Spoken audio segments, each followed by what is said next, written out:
Have you ever noticed that the more you talk about your projects, something shifts? It's as if you open a present before you give it. The surprise disappears, and with it goes some of the magic. Everybody knows the phenomenon.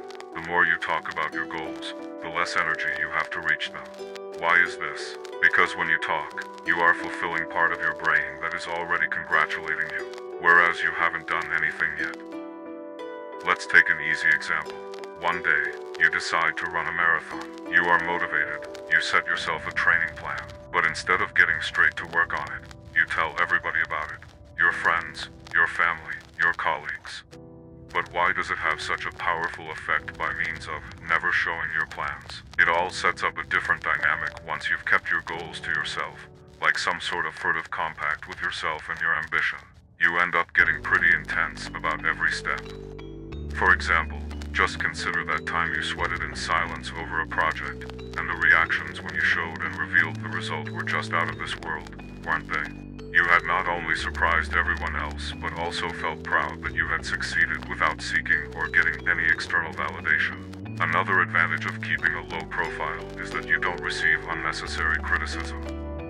Suppose you want to start a YouTube channel, but immediately after you say so, someone comments, "But there are already so many people on YouTube. Why would you do that?" Such comments, even when not meant to be ill-intentioned, can instill doubt, and that can become a huge break. The upside of keeping your project all to yourself is that you spare yourself the outside voices and stay focused on what really matters, moving. You could compare it to planting a seed. Imagine, you plant a seed in your garden. You know it needs water, sun, and patience to grow. But if you start telling everyone about it and digging up the seed every day to show it's growing, what happens? You risk damaging it, or worse, causing it to die.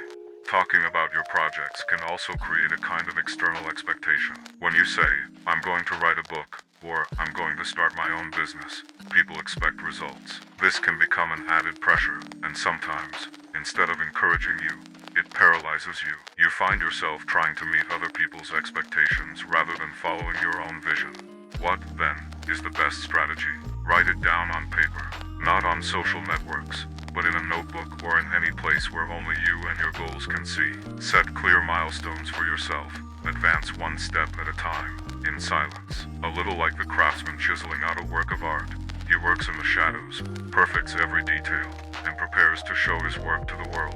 And remember, one deed is worth more than 1,000 words. When you reach your goals, people notice, and the effect is much stronger than if you had talked about it for months and shown nothing. Remember Elon Musk. During many years, he was working on breathtaking projects, such as Tesla and SpaceX, without announcing anything in advance. And when he finally showed concrete results, the whole world was stunned. So, tend to your projects as if they were the most treasured jewel. Love them, cultivate them, toil in silence. And then, when the time comes, let your actions speak for you. That is when you will astound everyone like a flower which blooms at the right time without it having to proclaim in advance that it will bloom so well.